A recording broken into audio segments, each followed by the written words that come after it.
Okay. First of all, I want to, say welcome to all of you that got up early enough to get in. And I know a couple more students will probably click in the next couple minutes.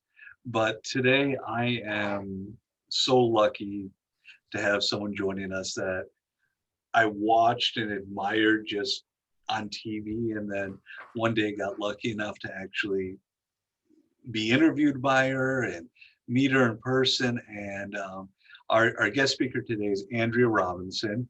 She is a business owner now, was a former morning anchor for Fox 10 News for about, I want to say 15 years, thereabouts. Almost Yeah. 50. Yeah. And she would wake up every morning long before the sun did, head her way downtown into Phoenix and share with everybody the the news of the day. And it was neat because when I thought about this chapter, I mean, news anchors you think are reporting news and that's their job, but when persuasion comes as a topic, you look at the ability they have to share information, inspire people to do good, be better. And in today's world, that's important. And she was someone that was one of the best at that and took her passion for, I think, that and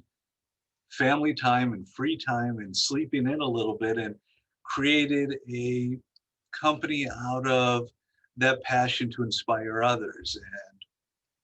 And you'll see on the back, I've got "You Do You," and that is, I think, one of Andrea's hallmark little phrases and logos. And she's really just someone that I want to be able to share with y'all and let her give you some words of wisdom as to what she does and how she does it. So with that, um, first, anything big I missed about you that you want to share? No, you said all sorts of nice, kind things. Probably too nice. I probably don't deserve that nice of a welcome. It's a pleasure to be here with all of you. And Brent, the feeling is mutual. You were always one of the easiest to work with, easiest to interview, kind, and just always came in with enthusiasm. And I think that just made my job easier. And still, when you go in on various shows, you make the reporter's life easier. So that's a good thing. But yeah, I did that for quite a long time. It was a big chapter of my life. But like with anything, all good things come to an end, and chapters close, and new ones are written. And I had a deep calling in my heart and a big prompt.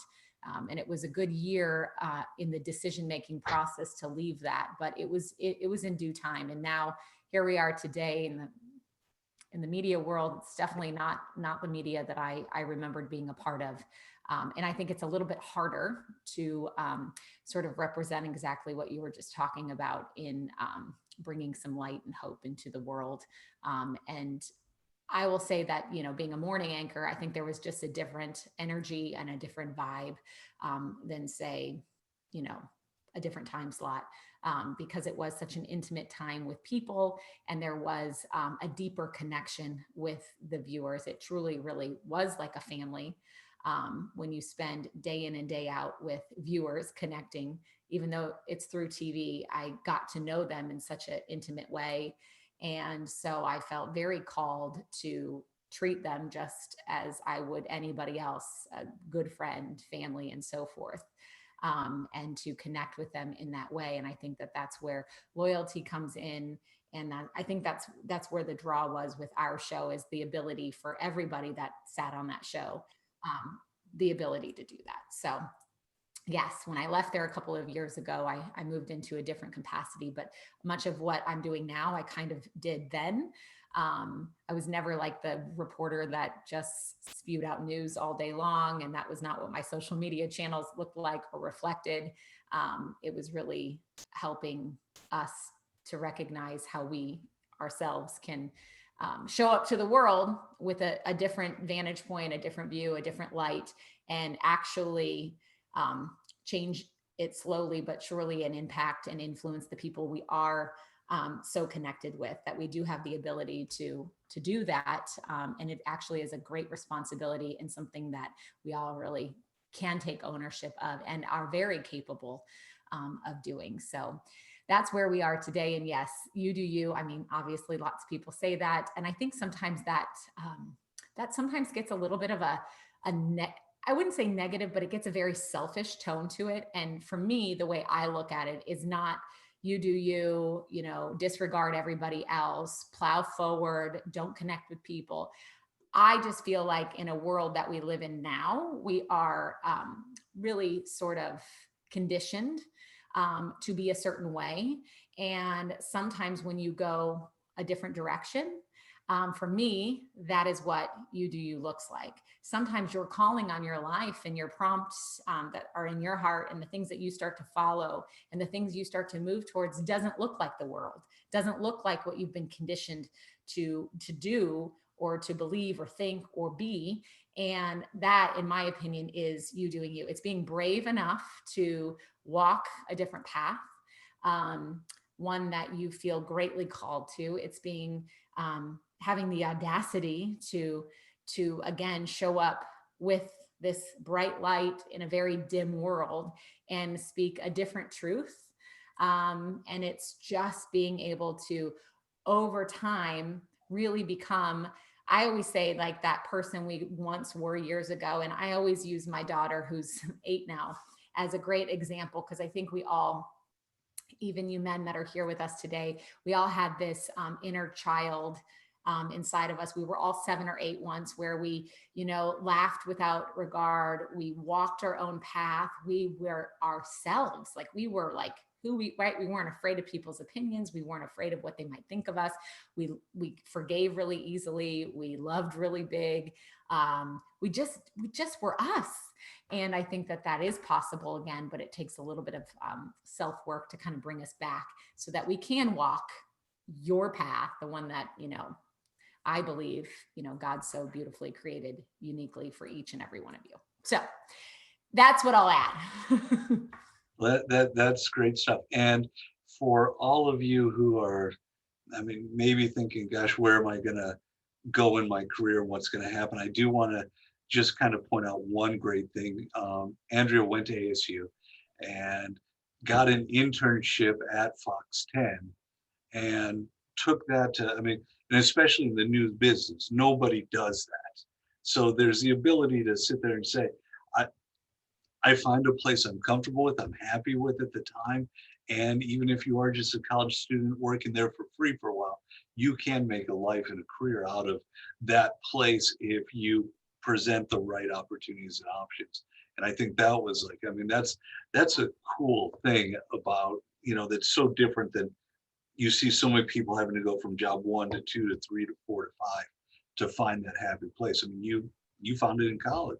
I think too, when you're in college or you're in a place in life where maybe your responsibilities are a little bit less. And when I say less, meaning, I don't know, again, I can't see everybody. I don't know how old you are. I don't know where you are and what season of life you're in.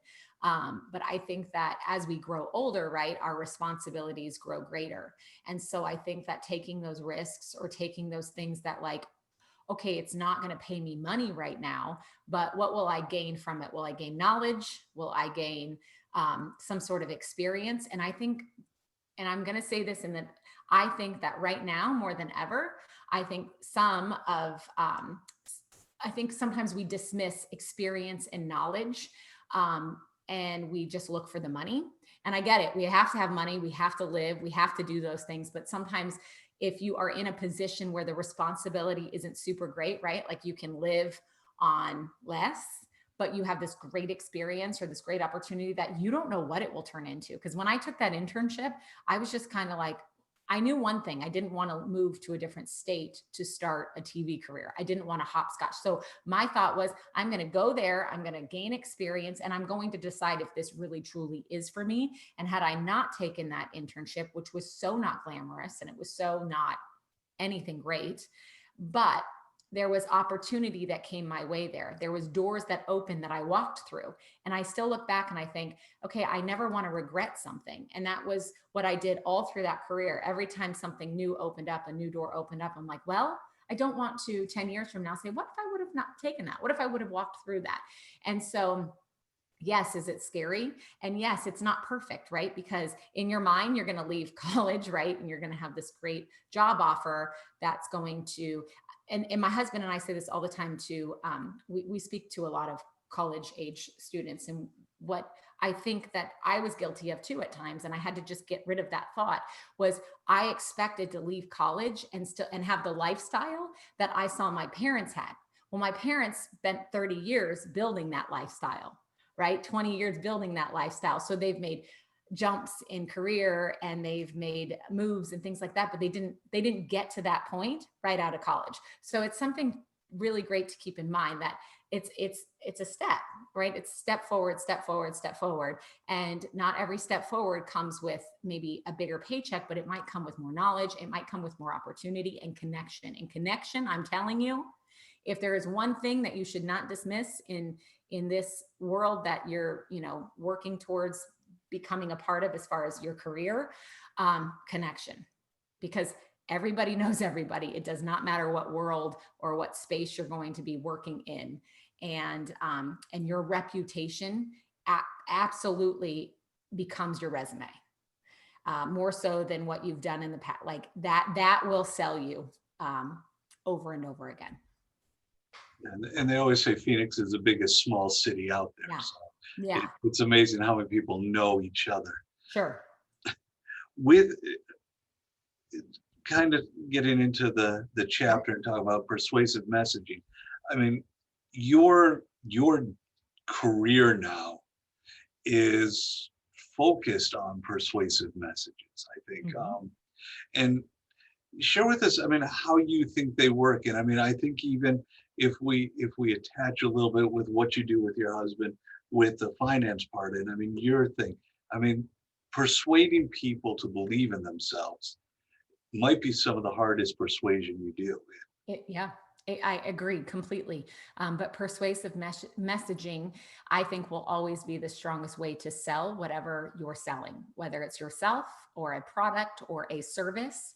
And how does that work? I think, and I believe this 1,000,000%, is the way you persuade somebody to see, what you have as valuable or needed, or believe in yourself, or you too can get out of debt, or you too can do this, is by emotional connection and pain points. And so my husband and I, now he has a separate business, but I work alongside of him with that as well. But just in general, when you touch somebody's pain point and you recognize that pain point and you say it, and you then offer a solution, you are way more likely to persuade them to come to your side and either say yes to the service you're providing or yes to the product you're selling. And so how do you do that? Well, it takes time. So emotional connection with a person or an audience is not going to be overnight, right? You have to build that relationship. And how you build that relationship is how you connect with them on a daily basis. But you have to realize that we might want to say all the things like, I believe, my journal, this product is like great and wonderful, right? But if I'm not speaking to that customer, if I don't know that customer, and I mean, fill in the gap, like it doesn't have to be a customer, but maybe I'm just using that as a client or whoever it might be. If you don't know them and you don't know their pain, like I know the woman that is reading my blogs. I know the woman that is scrolling my Instagram and reading my words. I know because I've studied her, and I know that she is at home and she is 30 some years old and she has kids and the weight of the world is on her shoulders and she has lost all confidence in her life and she doesn't know how to get back. She wants to have oomph again. She wants to live this bold life again and she wants to have confidence, but she's stuck in comparison. She doesn't think she's worthy and she doesn't know how she's going to ever live with any bit of joy again. So I know these pain points, and the reason why I know that is I see the common thoughts that come from these women. I see also what their pain points are because I ask. So I think this is something that we dismiss when we're trying to persuade or develop that emotional connection, is we don't even ask. Sometimes I ask, what are your greatest struggles right now? And I ask that question a lot. I want to know, I want to get inside their head and their heart. And so the quickest way to do that is to just simply ask. And people will share those things. It's amazing what people will share online because they still feel like there's a little bit of a veil, right? Like you can't see them in person. But when somebody trusts you, and how do they get to trust you? Well, they first have to get to know you, and then they'll eventually like you, and then they will eventually trust you. But that takes time. And so I think that's the hardest part of growing a business or growing your persuasive messaging, to then turn into a sale or a growth in your business, is actually taking time to know your person, who you're speaking to. And you'll start to know that um, once you start to see the reception that comes from the stuff you put out, whatever that looks like. I'm not saying it just has to be social media. It might be in newsletters you send out. It might be in the way you speak to somebody in your messaging in an email or a video, or in so many different ways. I mean, even just in connecting with people face to face. And you use, when you basically poll them, on what their struggles are, what they're going through, or what is their priority, then you literally, I have pages of things that people have said to me. Then you start to see this commonality. There's always going to be some sort of common ground, and then you're going to start to know who is your audience. And then you start to get more clarity on who you're actually selling to or speaking to or addressing. And then when you see that, then you actually use their words in your messaging. Like you use their struggle or their pain point in your messaging. And then you start to hit that bullseye, because people are like, she's talking to me. Like that resonates with me. That is exactly what I'm going through. Thank you for this. And through that, plus through your own vulnerability and being able to open yourself up and share, because the chances are, whatever you're going to, business wise, or it doesn't matter. Maybe you don't even have a business that you sell something. You're always selling something. You're selling yourself. So I always say you're always selling something. It may never be a product for sale, but you're selling yourself. You're selling your reputation. You're selling your energy. Maybe you're just selling yourself to a company that, could not dismiss you. Like they have to hire you. And you learn about that company, you learn what they're looking for, and you become that person. I mean, you are that person, right? And you speak to that. And I think that when you finally, it takes a while. So I never want to like make you think that that's like something that happens tomorrow. But when you have that in the forefront of your mind, as you start to put things out and you start to build something, there's a focus, right? And it's not just like doing to do. There's actually a very clear focus and path that you're kind of walking. I mean, and you brought up a couple of real interesting things. And you called them touch points, pain points. And I think that's so important, because I could look objectively and say, I get what you're doing, and I could probably do something similar and provide some sort of journal-esque type thing. But part of why, when you touch those points, you may not have lived the same ones, but you've lived similar ones where, and I don't know if you remember the movie White Men Can't Jump, where they were talking about, I'm thirsty, he gets up to go get water, and she wants him to sympathize with being thirsty. And I think that's a huge thing with persuasion, how you are able to take your personal experiences and your personal history and attach it to the people you're trying to persuade. Absolutely. Absolutely. I think there is something so telling about somebody that can connect with their audience in a way that somebody on the other side, in the audience or that person can say that resonates with me. Like I feel that, I know that. So again, it might not be the same exact story. But if somebody knows that if somebody can feel that their story, or those feelings, they are so much more likely to start to come to your side and hear your message and start to absorb it And again, they may not be sold immediately, but you're getting them in and you're connecting with them and you're working with them. And that's how that's how you grow a relationship. Most times, most people that come to you with your messaging, they are not going to immediately say, I'm all in, I want to buy that, whatever you're selling, I'm going to do that. Like, it takes time. It does for me. I mean, think about it, right? When you find somebody or you find a product or a service, like, I'm not one that just buys something like that. I want to know that person. I want to know who I'm supporting, but I also want to know, like, are they really who they say they are? Are they really like me? Because once they are, or once I feel that, I am a lifelong lover of them, supporter, probably forever.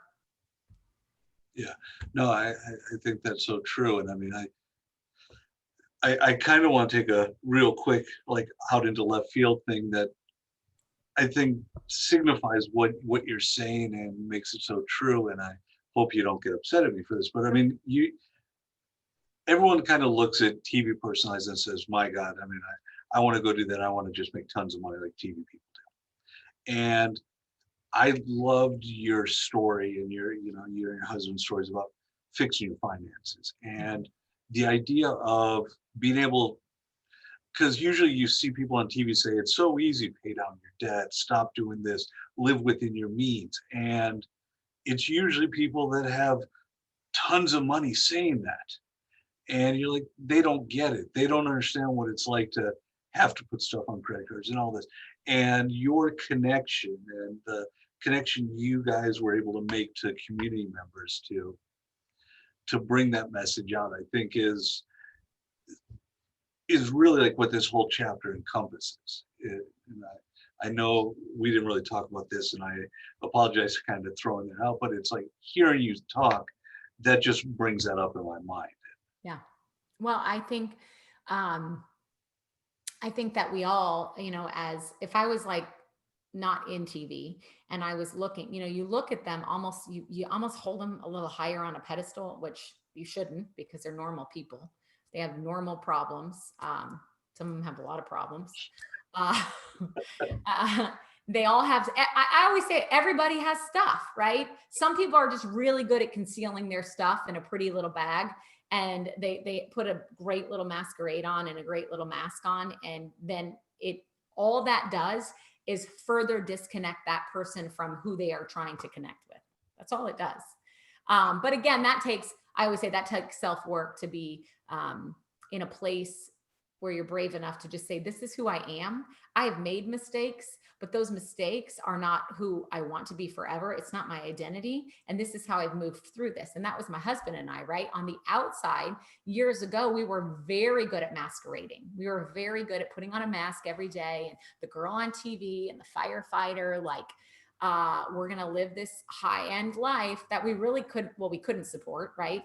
But we did what the world does, right? We buy things we can't afford to make ourselves look good in front of people that, we don't really even know, let alone probably really even hang out with or like. And we just kept this lifestyle up, and we would justify it because, well, I have to have that nice car because I'm on TV. And then, like, people think that TV people make a lot of money, and I have to like justify, I have to make it look like that. I have to have that fancy dress. I have to have this. And so this cycle, of course, got us into this place of debt, a lot of debt, because our behavior was crappy.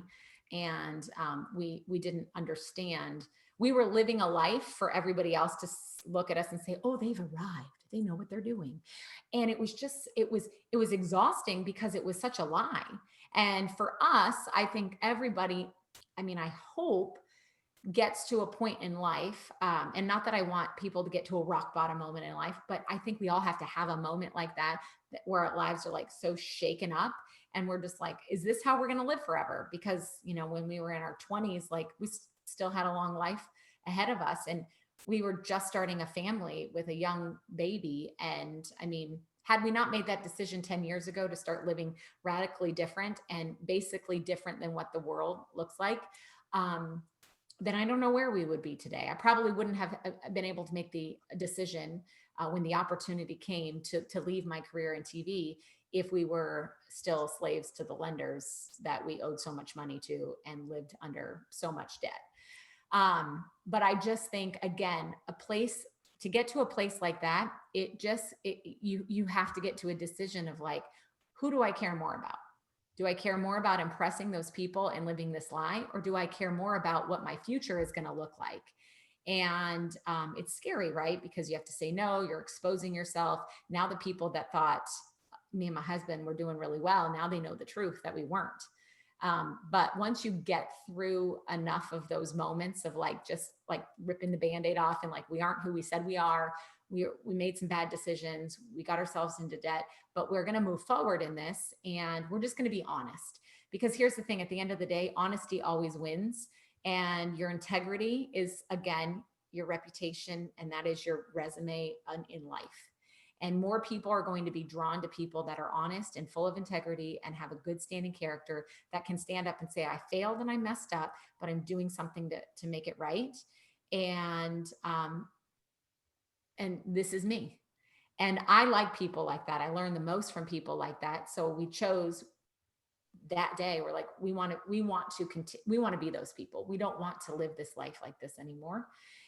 And we've never gone back. I mean, we've never gone back to those old ways, but it took a long time to change our behavior to become the people we are now versus then.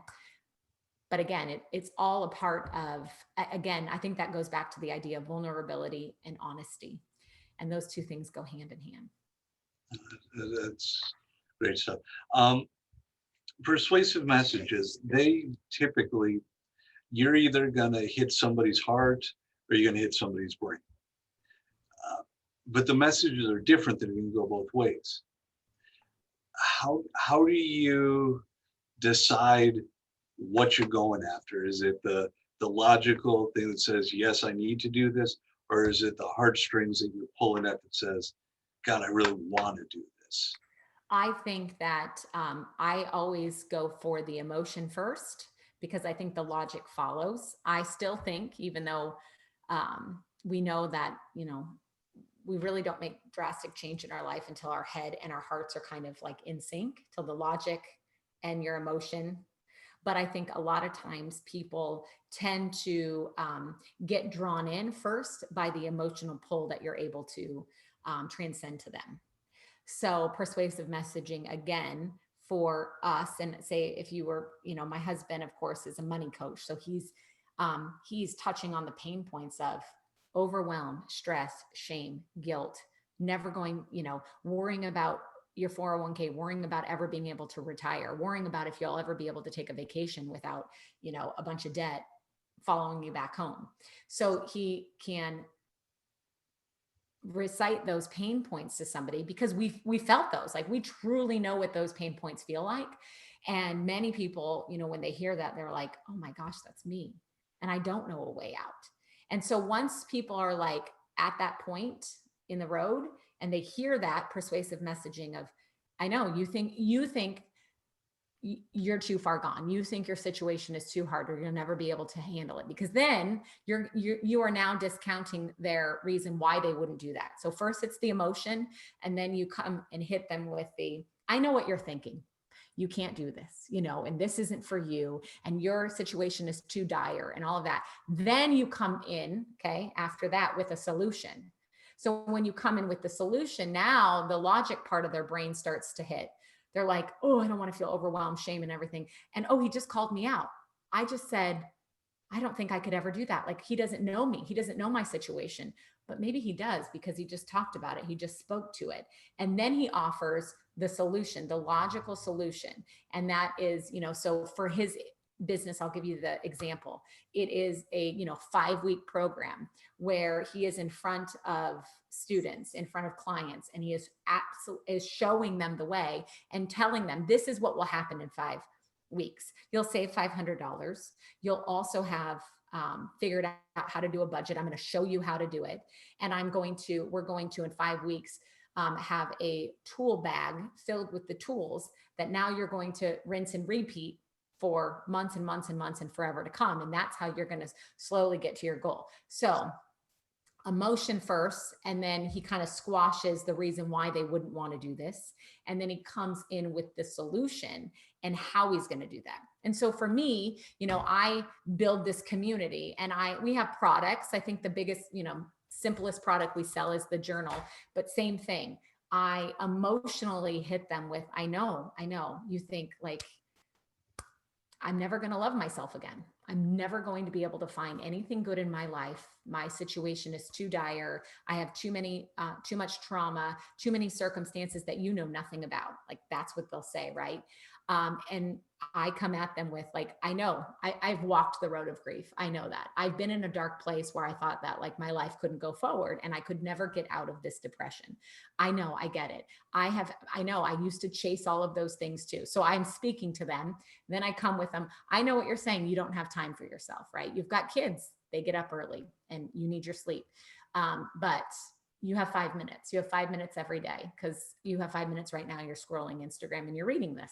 So I'm calling them out on the reason why they couldn't do this. And then I'm offering them the simple solution of 6 questions every day. You have a pen at home. You can almost do this for free. If you didn't even buy the book, you could still probably do this for free. So really the excuses that we are making right now are just because you're scared, because you don't want to make a change, and change is scary. So that's how the persuasive messaging then hits here, but then finally comes to the logic part. And I've discounted, okay, if you don't want to spend the money, then you could do it this way.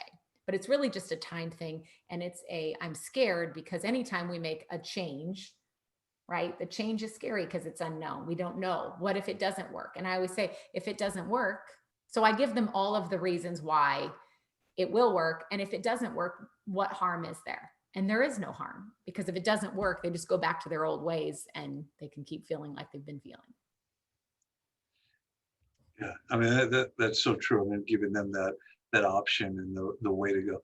And let's kind of like close our eyes and pretend COVID's not here, just for the sake of being able to answer this question. Yeah. There's so many different ways, and you've gone over some of them, how you can share that persuasive message. Mhm.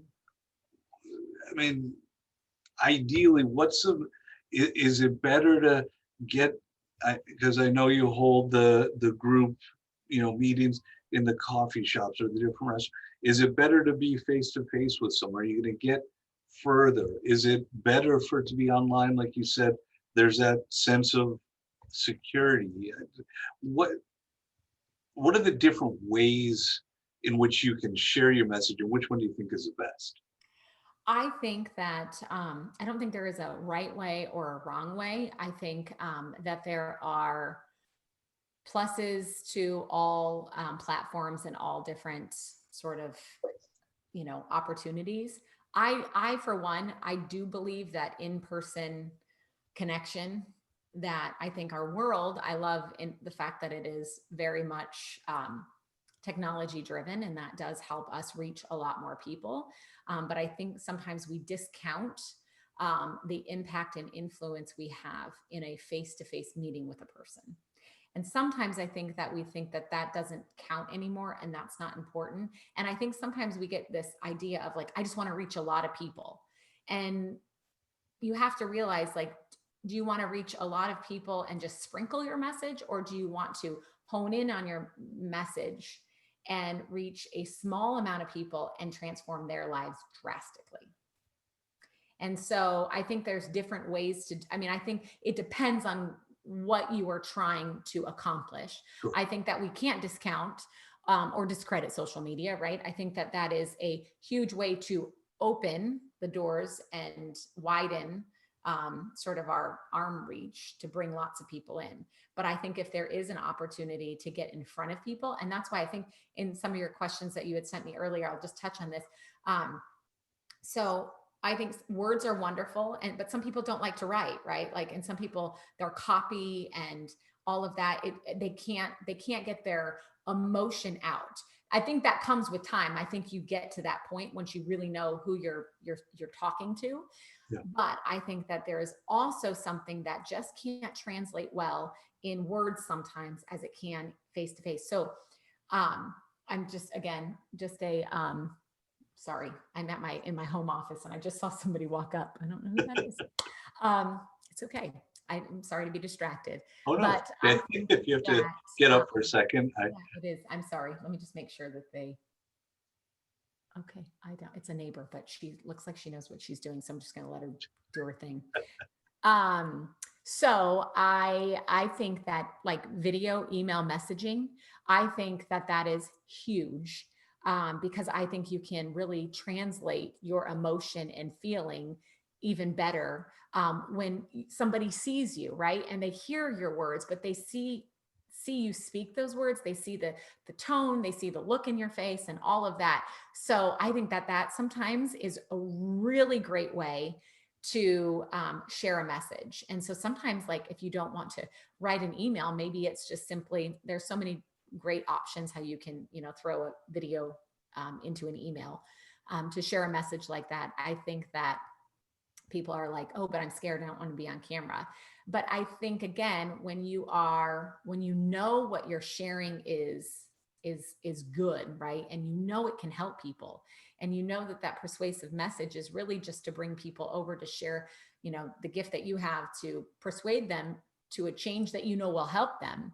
I think that that fear of like getting in front of people goes away. But for my business, every month we would, up until last March, we would do these big meetups where women who were strangers would come together. And it sounds scary, right? Well, especially women. Any of you ladies on here, you're like walking into a room of women you don't know. It's like, am I getting thrown to feral cats, or like, what's going to happen? You never know how they are.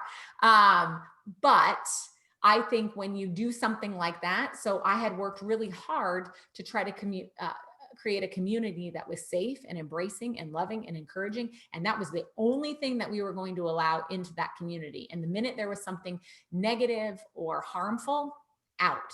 I was going to make that decision.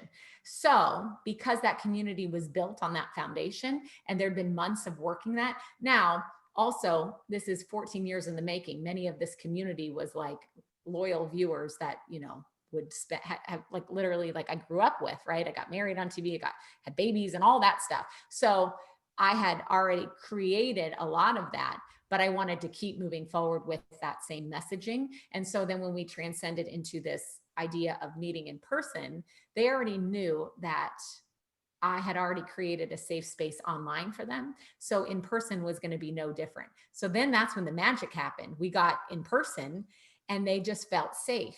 And that was magic, because these women shared everything inside of their heart. And some of it was like, I mean, crazy, right? Things that you're like, I can't believe people are saying that out loud, but they felt safe. And it opened the doors for other people to share their story. It gave them permission. And so again, that emotional connection just got tighter and tighter. And again, you create this loyal following, and this loyal following, when you can create these super fans in your business, or whatever you're trying to promote, they will eventually be the ones that will buy the thing from you, or promote your business for you, or be your testimony for you. yeah. And if any of you want to see a great engagement, just Google Andrea Robinson's engagement. I'm sure it still pops up on YouTube. That was one of the most fun things to watch. But I think being persuasive, a lot of it is overcoming objections. And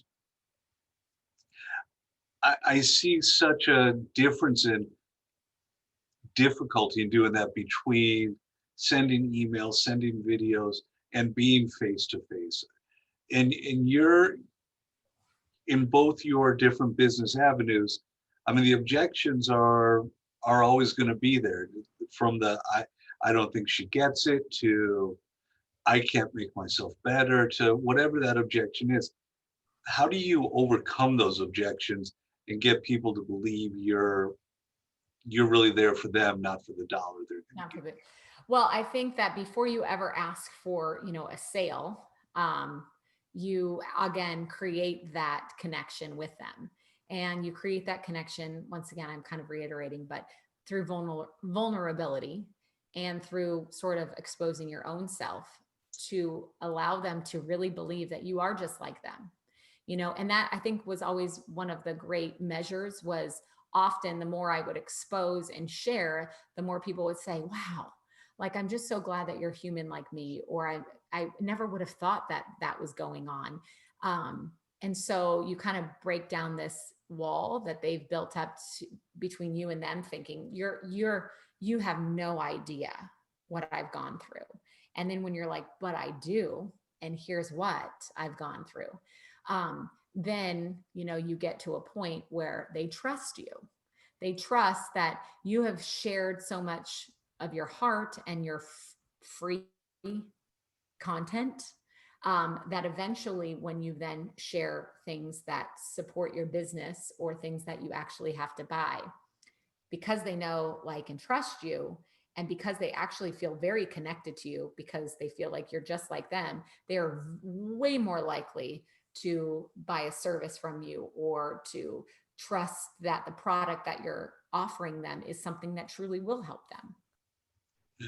Yeah. And when you're dealing with those people, and you do present yourself and get that connection, but do you kind of pre-think and know in your mind?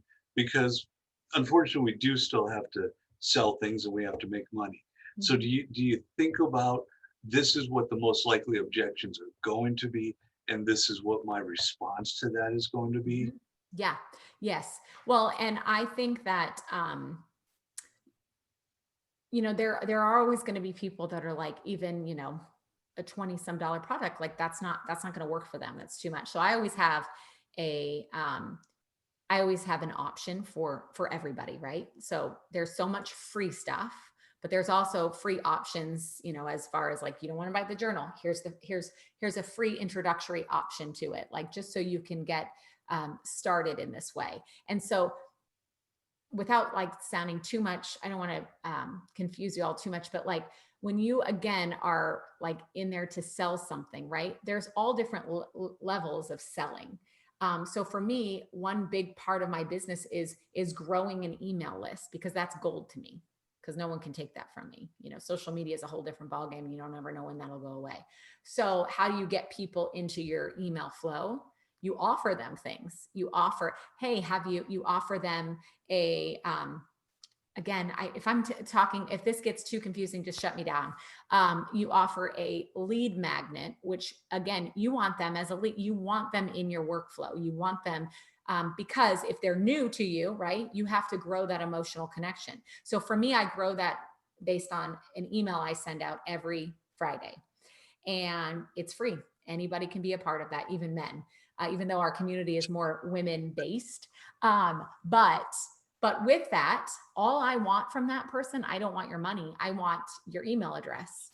And from there, it's my job and my responsibility to grow our relationship and connection.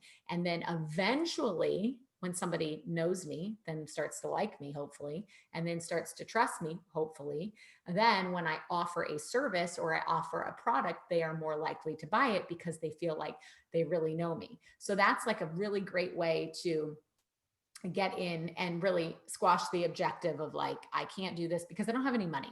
Okay, no big deal. I've got this, and this, or a lot of times we all make excuses, all of us, in some way, right? And so I nicely sort of call them out on the excuse, and it's like, okay, whatever, if it's the time thing, okay, all right. And I very kindly, nicely, well, I get it. We're all so busy. Like, we've got jobs or kids or responsibilities. And I know, like, who wants to take more time? But, I mean, what if you didn't spend that many hours on social media? I don't know. There's 5 minutes right there for you. And so sometimes I offer a solution, again, in a nice way, squashing their excuse, because I know that once we move out of our own way, and we push aside our excuses, that anyone can do that. And the reason why I can honestly say, and, like, for what I do and for what, my husband, anyone can do that, because we were those anyone. We're typical, we're just people like everybody else, right?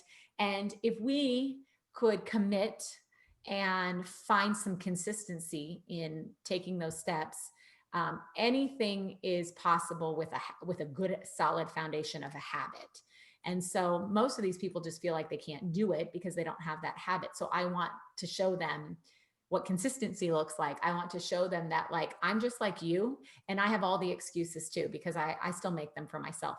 But now I don't have to make them for this because I have grown this habit, and I'm going to tell you how you do it. I'm going to show you. It's not going to be overnight. And so you have to just sometimes get into people's heads.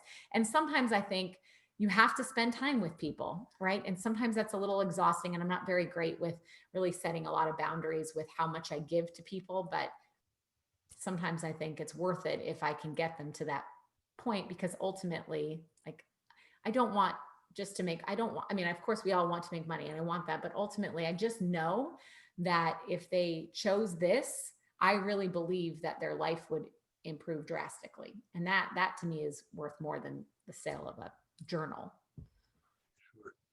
No, that's awesome. Um, and I think one of the questions I sent you was asking about, is persuasive marketing messaging effective for businesses? I think, like, when I put that down there, I was looking at you. I mean, you're a wife, you're a business owner, you're a mom, you're a you're a shopper of businesses. Do you, sometimes I feel like some businesses try to oversell their persuasion to you. And is there a point where persuasive marketing messaging can be a negative versus a positive? Yeah. And I think that that's like, I would think if you asked any business owner, I think it's learning to find the sweet spot of too much and not enough, you know, Yeah. because I think that I am very turned off when it's too much, when it's constant text messaging or emails inundating me. Like, but again, that's an opinion of mine, a personal opinion of mine. And so I think, like, for me in my own business, I don't ask enough. Like, I don't ask for the sale enough. And I probably don't use that persuasive marketing in the form of a sale enough. And I think that that just, as a business owner, I mean, any business owner, no matter what, seasoned or early on, they're constantly just trying new things. That's like, really, it's just like, okay, we're going to try this now. And you try and you test and you try and you test and you kind of look for the results of what's working. And so I think, you know, it just, and again, you go back to asking, especially people that are very engaged with you. And because if they're really engaged, it's a good measure of, like, what do they want to see more of? Do they like email market? I mean, you can ask these things. This is how you learn who is shopping your business or who is, you know, your customer, by asking those things. I just think that finding that sweet spot just takes time, and finding what works for your specific business is going to take time, and it's going to take testing. I do think, though, that there is definitely there is a place of where it's too much. It's like constant, and I think that that can be a very that can be a turn off to people. Yeah. And it's interesting because with consulting different businesses and talking to people, I try to tell people, when you're asking for feedback, go outside your circle of people you talk to, because it's Mhm. amazing how friends and family always think whatever you're doing is just the perfect amount. Yep. But Yeah. if you can find that somehow, if it's even the person who unsubscribed from you or stopped using you for whatever reason, if you can get that information from them, that's going to make your persuasive message all the better, because that feedback's going to be a little bit more honest. Yeah, a little more unbiased. Yeah. And, you know, some people, like, they don't like email marketing. They don't like emails. Some people don't, you know, some people don't like text messaging marketing. Some people would rather, you know, again, look at, especially if, like, say email marketing was your thing, kind of what you're going all in on to start. You know, there's measures that you can look at based on who you're using for that, as far as engagement, what's the open rate, and all of those kinds of things. And so that's a really great way, because I mean, you can see who is opening your stuff, who's engaging, who's reading it.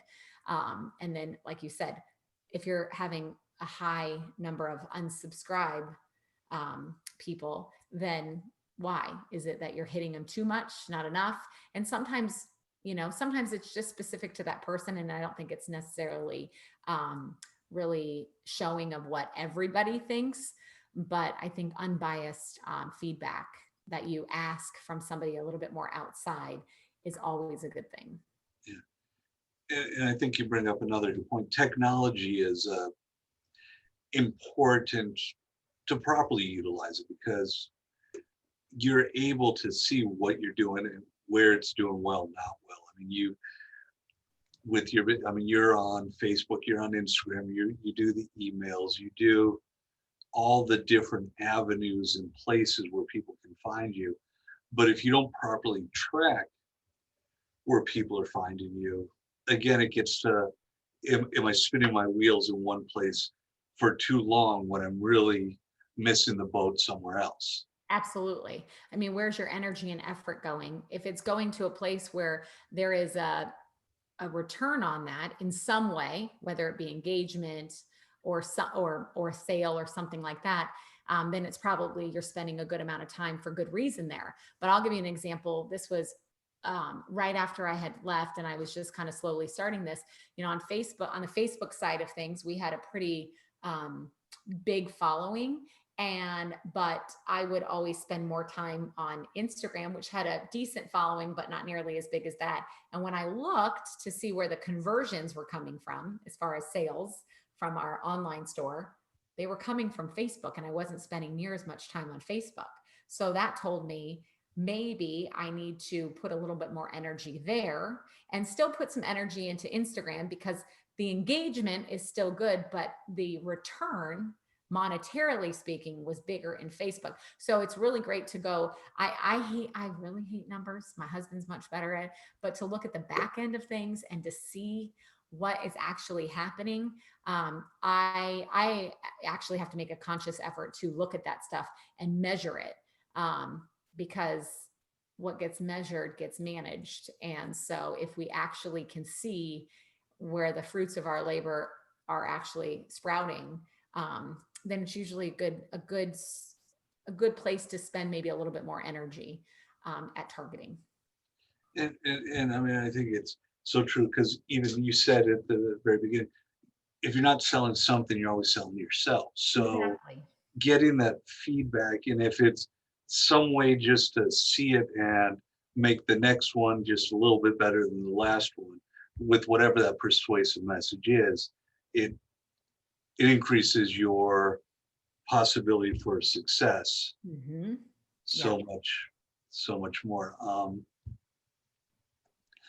And I think lastly, to kind of like wrap up, close up as far as question goes, what you create this huge community through your messaging, and what's kind of neat, I mean, up to 2018, social media had gotten a hold into the market where you were working, but you had already created that community before social media started. Um, how do you, and I think you did it through persuasive means, but how do you persuade people to join hands, like not necessarily just connect to you, but to connect to all those around within that similarity in that group? Because that the community is better as a whole than a lot of individual one-on-ones, where for business, even if you like, I mean, certain cars, they've got communities of Corvette lovers, Jeep lovers, these different things. And it was because of one-on-one interaction, but eventually the community grew. So how do you grow a community in your world? Well, I think you have to decide what you want to attract and how you want that community to look. I think there's communities for everyone. I think as humans, we are wired to live in a community of some sort.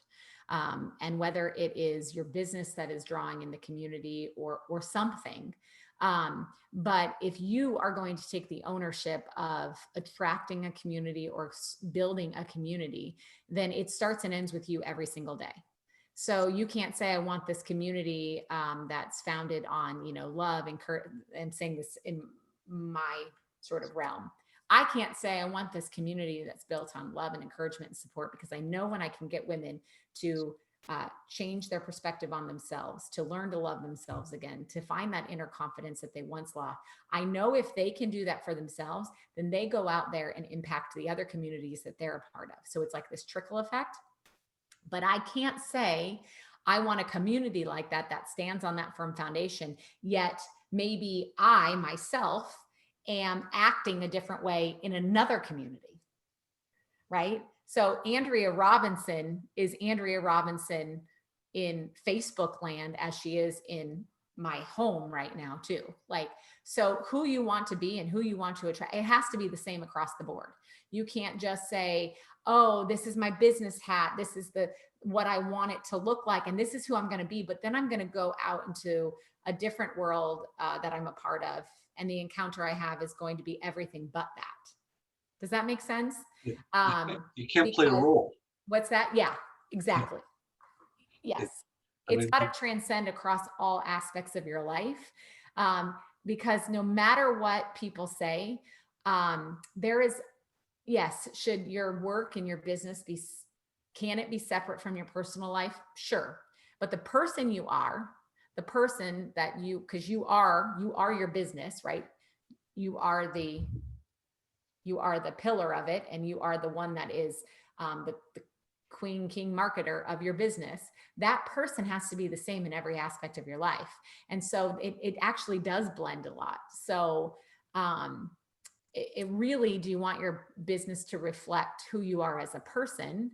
And if that's the case, then it always has to look the same in every area of your life, in every cross community of your life. It can't just be like, I am this way here when I have this hat on, but now I can be this way. Like, I can't be like, oh, we're going to love, encourage, and support, and I'm going to help you build your confidence again. I'm going to help you, grow your faith, or I'm going to help you do this. But then over on this side of it, maybe in a private part of my life, I am the constant critic, the naysayer. I'm yelling at the person at the restaurant. And trust me, we all can mess up, and we all have those days. So that's where grace is a really beautiful thing. But every day I have to think about that. Like, I am the walking billboard for my business and my life, and I want it to reflect the same in all areas. Yeah. And I think the best compliment I've ever seen people get is that when you say they're the same person in their backyard with their flip-flops on by the pool as they are at their place of work, wherever that may be. Yep.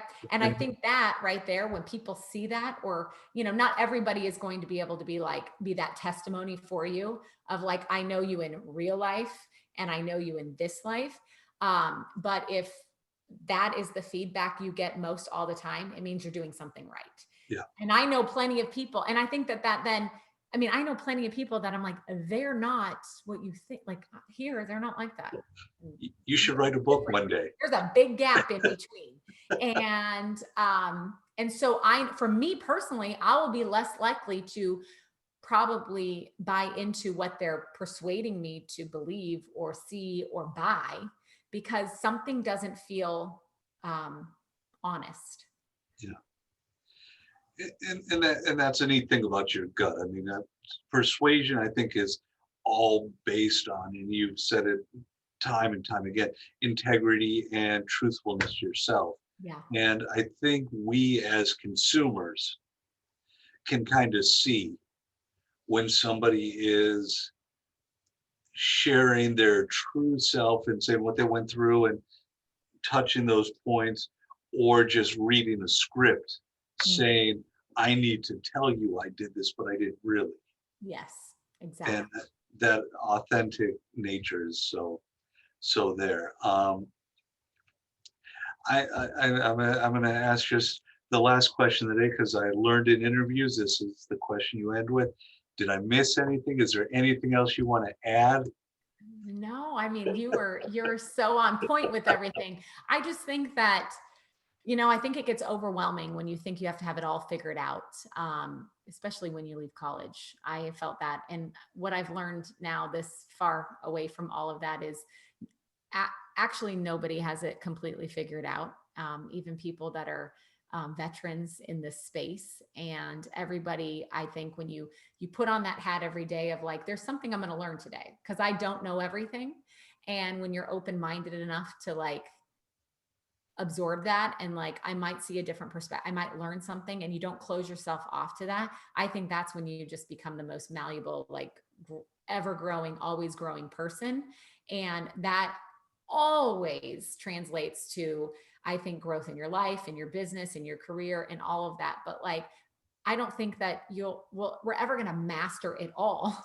And so if we just adopt that posture of constantly learning, constantly be willing to just see and listen and, absorb what other people try to teach us, or maybe what, a failure might teach us. I think that, we really can move forward in growing a business or a career that really reflects who we are and who we always want to be. Yeah. Um, gosh, you made me think of one last thing, and I, if you can share, I from following you and reading all the things you post, the fear and the confidence and the confusion and all the things you went through in 2018.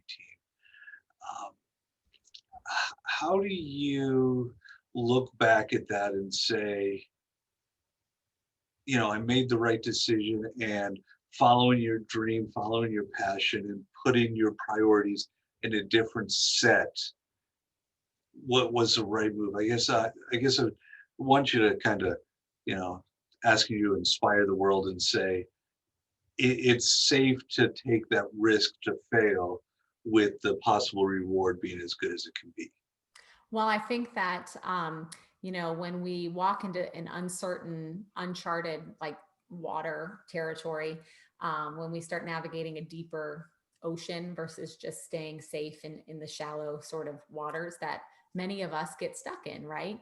And I think often, like, you may leave college, you may get a great job, and it may fulfill you, and you may love it for several years. And then all of a sudden you may start, and you may never have this in your life, but you may get to a point where you're like, something just doesn't feel like it once did. This doesn't invigorate me. This doesn't excite me. Things that I once loved about this, now I have these like very disdained feelings about it. I have strained relationships, like everything just feels hard. And so, number one, I don't think that those feelings get put into us by accident. Sometimes I think, yes, it is a season. It's a season that we're supposed to work through. And if we can, manage it and work through it, that the other side of it will be better, and maybe all of those feelings will go away.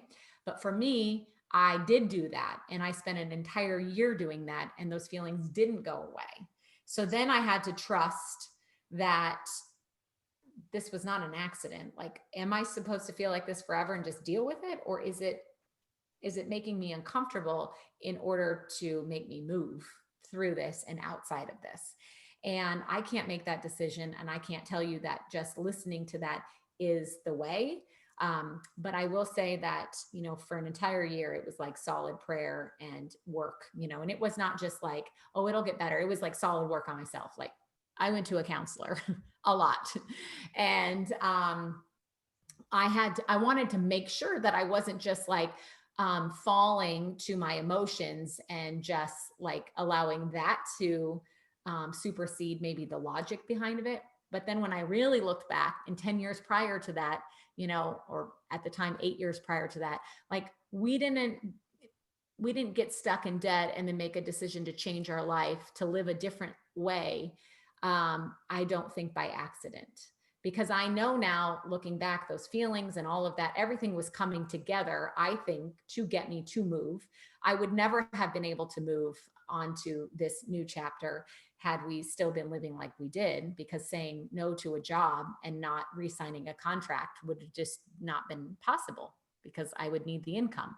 Yeah. And so all of those things added up. So when I say there has to be logic behind that decision making, right? We can't just say, okay. I mean, when you're younger, you have less responsibility, but we weren't in that place, but we were. And I think it was all coming to that point and that sort of spot in the road where I had to decide, will I stay here or will I go? And there is still like that percentage of like, did I make the right decision? And there are still days when I'm like, did I? And then I get like some confirming message of something from somebody or some experience or opportunity that comes from me. And I'm like, that would have never happened. Like, this is exactly where I think I'm supposed to be right now. I mean, you're never going to know 100%, but I think that it just takes work. Like I can't, those big decisions, you have to rely on something way bigger than yourself to really work through those emotions and make sure they're not just your feelings that are speaking, because our feelings usually don't tell us exactly the honest truth.